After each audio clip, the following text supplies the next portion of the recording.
നമസ്കാരം.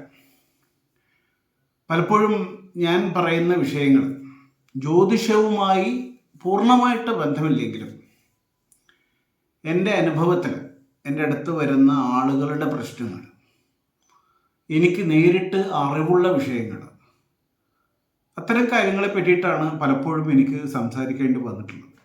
കൂടാതെ എൻ്റെ ഇടയിലുണ്ടായ ചില ചോദ്യങ്ങൾ, എനിക്ക് സ്വയം ഉണ്ടായ ചില ചോദ്യങ്ങൾ, അതൊക്കെയാണ് പലപ്പോഴും ഞാൻ നിങ്ങൾക്ക് മുമ്പിൽ ഷെയർ ചെയ്യുന്നത്.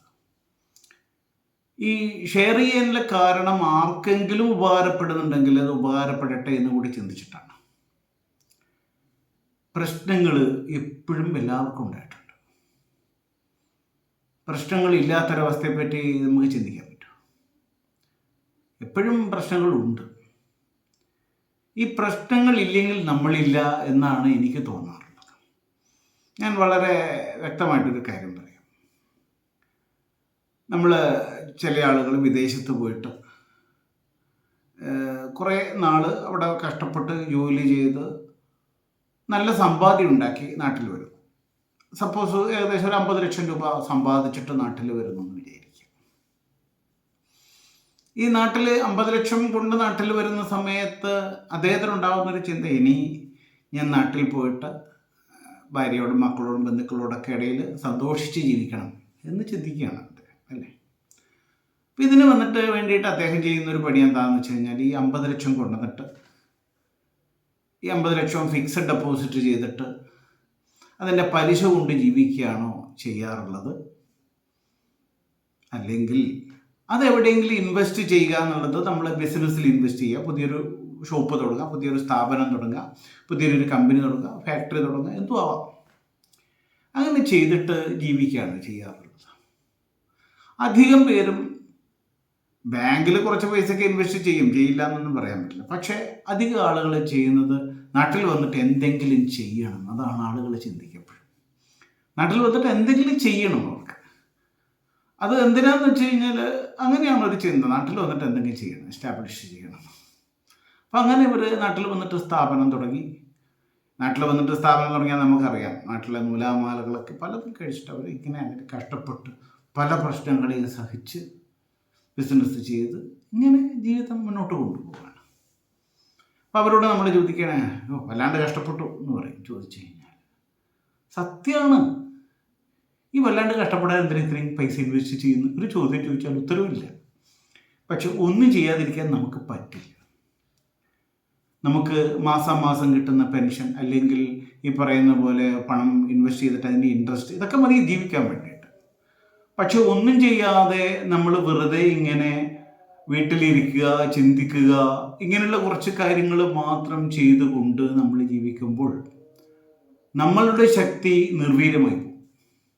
അതുകൊണ്ട് നമ്മൾ ആക്റ്റീവായിട്ടിരിക്കാൻ വേണ്ടിയിട്ടാണ് ഇതൊക്കെ ചെയ്യുന്നത് എന്നുള്ളതാണ് സത്യം. സുഖമായിട്ടിരിക്കാൻ എത്ര എളുപ്പമുണ്ട്, ഒന്നും ചെയ്യാതിരുന്നപ്പോഴേ. പക്ഷെ അങ്ങനെ സുഖമായിട്ടിരിക്കാൻ നമുക്ക് പറ്റില്ല പലപ്പോഴും. അങ്ങനെ ഇരിക്കരുത്, ആക്റ്റീവായിട്ടിരിക്കുക, എന്തെങ്കിലും ചെയ്തുകൊണ്ടേയിരിക്കണം. അങ്ങനെ ചെയ്തുകൊണ്ടേ ജീവിതത്തിൻ്റെ ഓരോ പ്രശ്നങ്ങളും പരിഹരിച്ച് നമ്മൾ മുന്നോട്ട് പോകുമ്പോഴാണ് ജീവിതത്തിൻ്റെ എല്ലാ മാധുര്യങ്ങളും കയ്പും ഒക്കെ നമ്മൾ അനുഭവിച്ചിട്ടാണ് ജീവിതത്തിൻ്റെ ഒരു സ്ട്രെങ്ത്ത് നമ്മൾ ഉണ്ടാക്കുന്നത്. ഒന്നും ചെയ്യാതെ, ഇപ്പോൾ എൻ്റെ മകനെ കഷ്ടപ്പെടുത്തരുത് എന്ന് വെച്ചിട്ട് അച്ഛനും അമ്മയും നല്ലവണ്ണം സപ്പോർട്ട് ചെയ്ത് അങ്ങനെയുള്ള കുട്ടികൾ എങ്ങനെ ജീവിക്കും നാളെ? അവൻ കഷ്ടപ്പെടേണ്ടതിന് അവൻ കഷ്ടപ്പെടുക തന്നെ വേണം. അതുകൊണ്ട് അച്ഛനും അമ്മയും മക്കളെ ശിക്ഷിക്കുകയൊക്കെ താക്കീത് ചെയ്യും. അങ്ങനെ ചെയ്യരുത്, ഇങ്ങനെ ചെയ്യരുതെന്നൊക്കെ പറഞ്ഞിട്ട് തന്നെ ചെയ്യും. ഇതൊക്കെ ചെയ്തിട്ട് അവൻ ജീവിതത്തിൽ ഇങ്ങനെയുള്ള പ്രശ്നങ്ങളൊക്കെ ഫേസ് ചെയ്തിട്ട് അവൻ വളരുമ്പോൾ ആ പ്രശ്നങ്ങളെ എങ്ങനെ സമീപിക്കണം, അങ്ങനെ പരിഹരിക്കണമെന്ന് അവൻ പഠിക്കുന്നുണ്ട് ഓട്ടോമാറ്റിക്കായിട്ട്. നമ്മുടെ അച്ഛനമ്മയുടെ ശിക്ഷണത്തിൽ നിന്നാണ്. ഞാൻ ചെറുപ്പത്തിൽ എൻ്റെ പല കാര്യങ്ങളിലും അച്ഛൻ എടുത്ത നിലപാടുകൾ അന്നത്തെ കാലത്ത് എനിക്ക് യോജിക്കാൻ പറ്റിയിട്ടില്ലെങ്കിലും അന്ന് അതിന് ശാസിച്ച കാരണങ്ങളൊക്കെ ഓർത്ത് ഇപ്പോഴെനിക്ക് എൻ്റെ അച്ഛനോട് വല്ലാത്ത ബഹുമാനം തോന്നുന്നുണ്ട്. അച്ഛൻ അങ്ങനെയൊക്കെ ചെയ്തത് കൊണ്ടാണ്, അല്ലെങ്കിൽ അമ്മ അങ്ങനെയൊക്കെ ചെയ്തത് കൊണ്ടാണ് ഞാൻ ഇന്ന് ഈ നിലവാരത്തിൽ നിൽക്കുന്നത് എന്നുള്ളത്. അപ്പം നമ്മൾ നന്നാവാൻ വേണ്ടിയിട്ട് പലരും നമുക്ക് വേണ്ടി പരിശ്രമിച്ചിട്ടുണ്ട്. ഒരുപക്ഷെ അന്ന് അത് ശാസനയായിട്ടോ ശിക്ഷയായിട്ടൊക്കെ നമുക്ക് തോന്നിയിരിക്കാം എന്നാണ്. ഇപ്പോൾ അധ്യാപകർ നമ്മളെ അടിച്ചിട്ടുണ്ടെങ്കിൽ അതിൻ്റെയൊക്കെ ഗുണം നമുക്ക് സത്യത്തിൽ ഉണ്ടായിട്ടുണ്ട്. അധ്യാപകർ ശ്രദ്ധിക്കാതിരുന്ന കുട്ടികൾക്ക് അതിൻ്റേതായിട്ടുള്ള ദോഷവും ഉണ്ടായിട്ടുണ്ട്.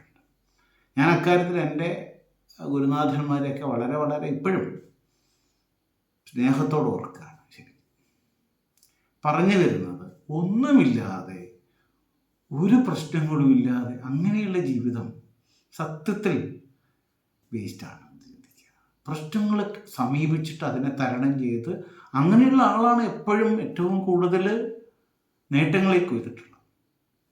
ഞാൻ ഇത് ഇന്ന് പറയാൻ കാരണം, ഒരാൾ പഠിക്കാൻ വേണ്ടി പോയി ഒരിടത്ത്. പഠിക്കാൻ വേണ്ടി പോയപ്പോൾ അവിടെ കുറേ എന്തൊക്കെ പ്രശ്നങ്ങൾ, ഒന്നിനോടും നമുക്കൊരു അനുകൂലമായിട്ടുള്ള തീരുമാനം എടുക്കാൻ പറ്റത്തില്ല, പല പ്രശ്നങ്ങളും. അപ്പോൾ അവിടെ നിന്നത് മാറി വേറെ കാര്യത്തിന് ഇടപെട്ടു, വേറെ കാര്യം പഠിക്കാൻ വേണ്ടി പോയി. അവിടെയും ഇതുപോലെ പ്രശ്നങ്ങൾ വന്നു, അതും വിട്ടു, വേണ്ട വേറെയും കുറേ ദിക്കിൽ പഠിക്കാൻ പോയി. ഇങ്ങനെ ഓരോരുത്തരും പ്രശ്നമായിട്ട് അവിടെ പകുതിക്ക് വെച്ചിട്ടെല്ലാം നിർത്തുകയാണ് ഒരാൾ വിചാരിക്കും. അപ്പോൾ എൻ്റെ അടുത്ത് വന്നപ്പോൾ ഞാൻ പറഞ്ഞൊരു കാര്യം വളരെ സിമ്പിളാണ്.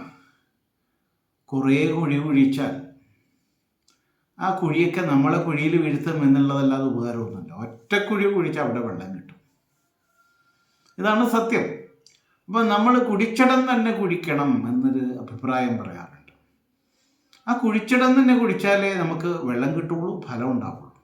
ഇപ്പം ജീവിതത്തിൽ പ്രശ്നങ്ങൾ ഉണ്ടാവും. ആ പ്രശ്നങ്ങളെ നമ്മൾ സമീപിച്ച് അതിൽ തന്നെ ഉറച്ചു നിൽക്കാനുള്ളൊരു ശീലം നമുക്കുണ്ടാവണം, നമ്മുടെ കുട്ടികൾക്ക് ഉണ്ടാവണം. അത് ആവശ്യമാണ്. അപ്പം നമ്മളുടെ സാഹചര്യം കൊണ്ട്, കാലദോഷം കൊണ്ടൊക്കെ ആവാം നമുക്ക് ഈ സ്ഥിരമായിട്ടുള്ള ചില കാര്യങ്ങൾ ചെയ്യുന്നതിൽ തടസ്സം വരും. ഉറച്ച മനസ്ഥിതി നമുക്ക് വേണം. നമ്മൾ റോഡിലൂടെ പോകുന്ന സമയത്ത് കുഴി നോക്കി പോകണം എന്ന് പറയും. കുഴി നോക്കി പോയിട്ട് കുഴിയിലൂടെ പോകാനല്ല പറയുന്നത്, കുഴി നോക്കി നല്ല വഴി കൂടെ പോകാൻ വേണ്ടിയിട്ടാണ് പറയുന്നത്. അപ്പോൾ നമ്മൾ നല്ല വഴി നോക്കി പോയാൽ മതി, കുഴി നോക്കേണ്ട ആവശ്യമില്ല. കുഴിയിൽ നിന്ന് മാറി നടക്കാൻ വേണ്ടിയിട്ടാണ് കുഴി നോക്കുന്നത്. കുഴി മാത്രം നമുക്ക് കുഴി മാത്രമേ കാണുള്ളൂ എന്നുള്ള പ്രശ്നമുണ്ട്. അപ്പോൾ നല്ലത് നോക്കിപ്പോയാൽ നല്ലത് തന്നെ കാണും.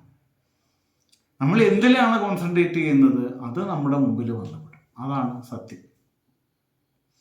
എന്തായാലും പ്രശ്നങ്ങളൊന്നും ഇല്ലാതെ ഒരാൾക്കും വിജയിയാവാൻ പറ്റില്ല എന്നുള്ളത് കൊണ്ട് ആ പ്രശ്നങ്ങളെ നമ്മൾ സമീപിക്കാൻ, ഉറച്ച മനസ്സോടുകൂടി സമീപിക്കാനാണ് നമ്മളുടെ ശ്രദ്ധ വേണ്ടത്. അതിനാണ് നമ്മൾ റിസർച്ച് എന്ന് പറയുന്നത്. സാധാരണ നമ്മൾ റിസർച്ച് എല്ലാവർക്കും ചെയ്യാൻ പറ്റുന്നൊരു കാര്യമല്ല. ഗവേഷണ ബുദ്ധി എന്ന് പറയുന്ന ഉറച്ചൊരു ബുദ്ധിയാണ്. ഈ ആരെങ്കിലും തെളിയിച്ചൊരു കാര്യമല്ലല്ലോ നമ്മൾ പുതുതായിട്ട് തെളിയിക്കാൻ പോകുന്നത്.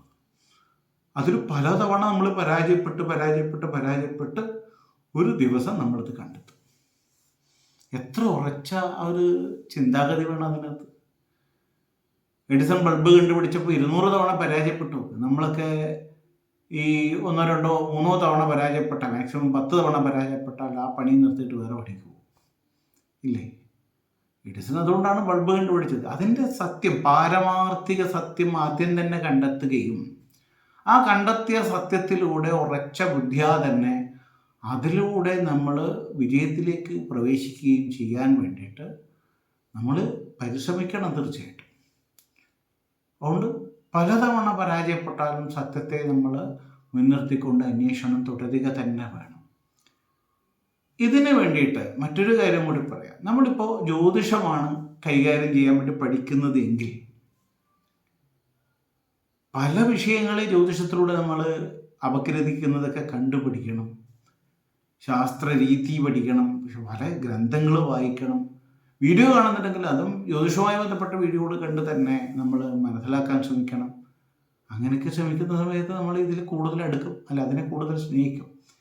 തമാശക്ക് പറഞ്ഞാൽ ഒരു പെൺകുട്ടിയെ നമ്മൾ ഇഷ്ടപ്പെട്ടു പോയാൽ ആ പെൺകുട്ടിക്ക് ചുറ്റും ആ പെൺകുട്ടിയെ സ്വന്തമാക്കാൻ നമ്മൾ എന്തൊക്കെ കോപ്രായങ്ങൾ ഇല്ലേ അതിന് ചുറ്റും തന്നെ നിൽക്കും. അതാണ് ചുരുക്കം. ശാസ്ത്രവും അത് തന്നെയാണ്. ഒരു ശാസ്ത്രത്തെ നമ്മൾ പഠിക്കാൻ ശ്രമിച്ചു കഴിഞ്ഞാൽ ആ ശാസ്ത്രത്തിൽ തന്നെ ഉറച്ചു അതിൻ്റെ ചുറ്റും തന്നെ നിന്ന് അവസാനം അത് നമ്മളെ പ്രണയിക്കാൻ തുടങ്ങണം. അത് നമ്മളെ കയറിപ്പിടിക്കും ഒരിക്കലും. അപ്പോഴാണ് നമ്മൾ അതായിട്ട് മാറുന്നത്. അതുവരെ നമ്മൾ അതിൻ്റെ പിന്നാലെയാണ്, പിന്നീട് അത് നമ്മുടെ പിന്നാലെ വരും. അങ്ങനെയാണ് ശാസ്ത്രം. അതാണ് ഈശ്വരൻ അവിടെ പ്രത്യക്ഷമാകും എന്നൊക്കെ പറയാറുള്ളത്. നമ്മൾ നിരന്തരമായിട്ട് ഒരേ കാര്യത്തിൽ തന്നെ ഉറച്ചു നിന്നാൽ അത് നമ്മളെ കയറിപ്പിടിക്കും. ഒരു സംശയമില്ല കാര്യത്തിൽ. ഏത് വിഷയമാണെങ്കിൽ അത് നമ്മൾ കയറി പിടിക്കും. നല്ല വിഷയമാണെങ്കിൽ കയറി പിടിക്കാൻ കുറച്ച് താമസമെടുക്കും. കുറച്ച് മോശം വിഷയമാണെങ്കിൽ പെട്ടെന്ന് കയറി പിടിക്കും. ഇപ്പോൾ ഒരാൾ കള്ളു കുടിക്കാനാണ് തുടങ്ങുന്നതെങ്കിൽ അത് പെട്ടെന്ന് കയറി പിടിക്കും. ചൂത് കളിയാണെങ്കിൽ അതും പെട്ടെന്ന് കയറി. ഇങ്ങനെയുള്ള കുറേ അഡിക്ഷൻ വരുന്ന വിഷയങ്ങളുണ്ട്. അതൊക്കെ വേഗം നമ്മൾ കയറി പിടിക്കും. നല്ല കാര്യങ്ങളാണെങ്കിൽ നമ്മൾക്ക് കയറി പിടിക്കാൻ താമസിക്കുന്നത്. അതുകൊണ്ടാണ് സാത്വിക ഉപാസന എന്ന് പറയുന്ന വിഷയത്തിൽ ആളുകൾക്ക് ഫലം കിട്ടാൻ താമസിക്കുന്നത്. ഉപാസനയ്ക്ക് സിദ്ധി എപ്പോഴാണ്? അത് നമ്മളെ കയറി പിടിക്കുമ്പോഴാണ് സിദ്ധി വരുന്നത്. ശാസ്ത്രമായിക്കോട്ടെ മന്ത്രമായിക്കോട്ടെ, നമ്മൾ അതിനെ കുറേ നാൾ ഉപാസിച്ച് അതിനെ സിദ്ധി വരുത്തുകയാണ് ചെയ്യുന്നത്. അപ്പോൾ നമുക്ക് ആയി, സിദ്ധമായി എന്ന് പറയും. അപ്പോൾ ഈ തരത്തിൽ നമ്മൾ ചിന്തിക്കുമ്പോൾ എന്ത് പഠിക്കുമ്പോഴും, സംഗീതം പഠിക്കാന്ന് പറഞ്ഞാൽ കുറേ പാട്ടുകൾ കേൾക്കണം. പല തരത്തിൽ പല ആളുകൾ പാടുന്നതൊക്കെ കേട്ട് പാട്ട് തന്നെ ജീവിതമായിട്ട് മാറും നമുക്ക്, അല്ലേ? അത് നമ്മളെ കയറി പിടിക്കും. പാട്ടില്ലാതെ നമ്മളില്ലാന്ന് നമുക്ക് തോന്നും. അതുപോലെ തന്നെയാണ് എല്ലാം, അതുപോലെ തന്നെയാണ്. നല്ലതിനെ നമ്മൾ അംഗീകരിച്ച് നല്ലതിനെ കണ്ട് നല്ലതിലൂടെ മുന്നോട്ട് പോകാൻ നമുക്ക് ആ സ്ഥിരമായിട്ടുള്ള ചിന്താഗതി കൊണ്ട് സാധിക്കും. എല്ലാവർക്കും അങ്ങനെ നല്ല ചിന്താഗതികൾ ഉണ്ടാകട്ടെ എന്ന് പ്രാർത്ഥിച്ചുകൊണ്ട്, ആശംസിച്ചുകൊണ്ട് വീണ്ടും കാണുമ്പോഴേക്ക് എല്ലാവർക്കും ഒരിക്കൽ കൂടി നമസ്കാരം.